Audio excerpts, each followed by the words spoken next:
আমরা আমাদের ক্যারেক্টার, আখলাক, চরিত্রকে হারিয়ে ফেলেছি। কথা ছিল, এ জাতির উচিত ছিল যে নবীর শিক্ষা দীক্ষা নিয়ে তার ব্যবহার চরিত্র ঠিক করবে, তার ব্যবহার দেখে সারা বিশ্বের অমুসলিমরা মুগ্ধ হয়ে মুসলমান হবে। কিন্তু আজকে উল্টো হয়ে গেছে। আমাদের ব্যবহার দেখে, এই জাতির ব্যবহার দেখে তারা নাক ছিটকাচ্ছে, পালিয়ে যাচ্ছে। একজন মুসলমান, এ জঘন্য ব্যবহার, এ চিটার, এ বাটোয়া, এ গাদ্দার, এই অমুক তমুক, হেন তেন মুসলমান, তার মানে নাক ছিটকাচ্ছে, আসে না, কেউ পাশে আসে না, সব নাক ছিটকাচ্ছে। তার মানে আমরা আমাদের ঐতিহ্য, আমরা আমাদের হাদিসকে, আমরা নবীর চরিত্রকে, নবীর আখলাককে, নবীর আদর্শকে হারিয়ে ফেলেছি।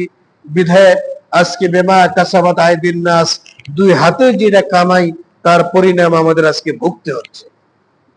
ইসলাম সময় এখনো আছে, চরিত্রবান হন, ব্যবহার ঠিক করুন।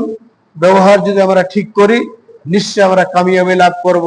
আর আল্লাহ বলছেন, ধৈর্য ধারণ করলে আর সবর করলে ইন্নাল্লাহা মা'আস সাবিরিন, আল্লাহ আমাদের সাথে থাকবেন, যতই বিপদ হোক না কেন। হযরত ইব্রাহিম আলাইহিস সালাম তার ছেলেকে নিয়ে যাচ্ছে কুরবানি করতে।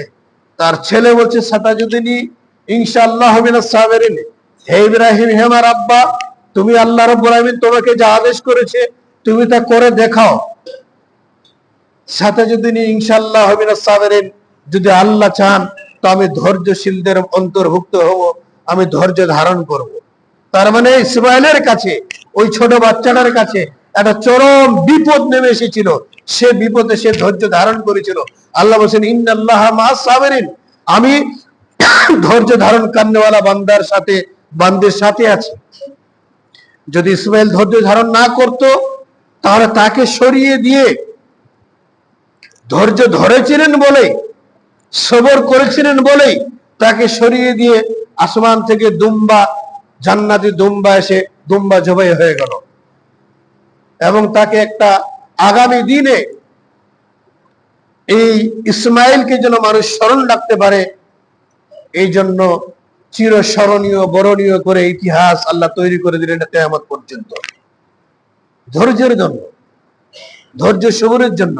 এরকম অনেক অনেক ঘটনা, অনেক কোরআনের আয়াত আছে যে ধৈর্য ধারণ যে কোনো বিপদে, আপনি আপনার পারিবারিক বিপদ হোক, আপনার পারিপার্শ্বিক বিপদ হোক, আপনি জুলুমের অত্যাচারে তোরে যদি শিকার হয়ে যান, যে কোনো রোগ ব্যাধি হয়েছে তার যদি ধৈর্য ধারণ করেন, আপনার কোষ্ঠকাঠিন্য হচ্ছে তার যদি ধৈর্য ধারণ করেন, সবর করেন, যত রকমের, এক কথায় আসমানি দুনিয়াবি যত বালা মুসিবত আছে, সব বালা মুসিবতে যদি আমরা সবর করতে পারি, আল্লাহ বলছেন ইন্নাল্লাহা মা'আস সাবিরিন, সবর করনেওয়ালাদের সাথে আল্লাহ রাব্বুল আলামিন আছেন।